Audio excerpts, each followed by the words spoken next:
Hi, this is Bob Hamilton from OpeningADollarStore.com. Today I want to take a few minutes and talk about cost and the effect that's having on the format of a dollar price point store. And I guess I need to start by just saying I think every retailer is facing a problem with cost today. It isn't only the cost of products, it's the cost of basically every support service, and it's a huge cost increase on freight. So what I'd like to do is say you have some choices. The most important thing I can say is while you have choices, it's important you make a decision about your direction as quickly as possible to give yourself the time and hopefully the finances to be able to pull off whatever you're going to do. So what I'd like to do today, I'm going to give you 4 options that are readily available to anyone who's got a dollar store at a dollar price point that's having trouble. Now, the first thing obviously is you can just stay at the dollar price point. And by doing that, there are certain actions you can take that should help you get back, if you're not currently profitable, get back to profit. If you are profitable, which hopefully that's the case, create even more profit for yourself. And it really goes down to, and I've always felt this way, success is based on buying. The better you are as a buyer, the more successful your store is going to be. So all of a sudden it means you need to be much more aggressive in the way you are doing your buying. And by aggressive, I don't mean nasty or overpowering or anything else, but I think what it says is you need to focus more time on going out and looking for new vendors, negotiating with current vendors every single time you put in an order, negotiate pricing on the merchandise, try to lock in a price on your freight. It means looking at new sources of merchandise, things like distressed merchandise.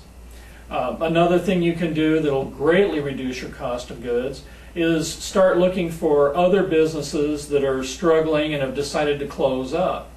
It doesn't matter what the economy, there are always going to be situations where someone wants to retire, they have to relocate for some reason, or they're just ready to try something new and they want to liquidate their inventory. Well, in order to liquidate it as a lump sum, large quantity, there's going to be a discount involved in that. So you might want to look at stores that are closing, buy out the inventory, but as always, my caution with that is be sure you get there early. The last thing you want to do is pay a few pennies a piece for items that won't sell in your store, and the only reason they're still there is nobody else wanted them either. Now, another thing you can do is you can really start looking at creative options for partnering with other stores.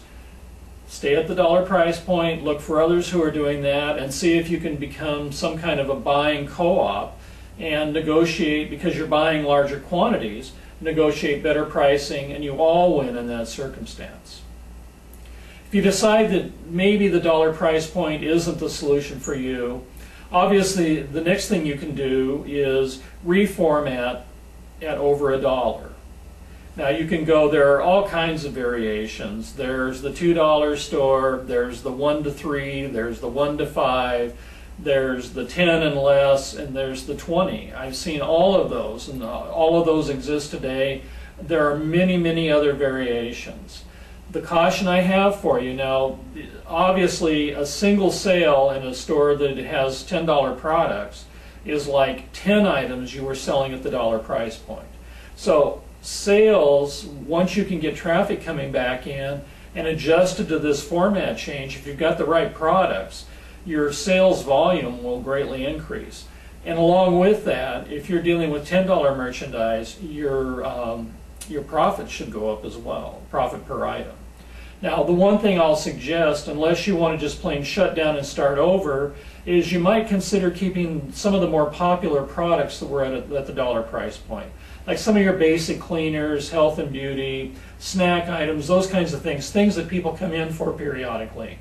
And what that'll let you do then is, excuse me, draw traffic, bring that traffic in, and then they're looking for that dollar item, but they're going to begin to do a little searching around your store, and they're going to find other things that they will want to purchase. So switching to over a dollar format, you're going to lose customers, your sales are going to go down, you're going to need to put together a marketing program, but it's a very viable option. Now the third one that I would suggest is just take a step back, study your sales by department. Do you have a department that is really outperforming the rest of the store? Possibly the one that comes to mind for me, because this was our case in our store, Party was always the #1 department for us. Now, coincidentally, Party is also one that has very good margins if you do good buying. So something you consider is getting out of the dollar business and reformatting to become a Party store. Again, you're going to go over a dollar price point, but if you've already got a built-in clientele that's used to coming in, used to buying, and likes what you have, then that's a very viable option. If nothing else, if you're finding that Party is the growing department, Party is carrying your store, doesn't matter what department, I'm using Party as our example, then consider expanding that department and just build more sales in. Particularly, again, Party was a good one for us because I had good suppliers, very good margins, and again, just a huge customer base that came in for that department. Now the final option that I want to give you, option number 4, is again, close down out of the dollar business, but become a deep discounter. I've seen some people do this very successfully. So it's no more you're a dollar store, you're just a deeply discounted store. And again, that throws out the dollar price point. What people are concerned with then is they're concerned with a great value for the amount they pay.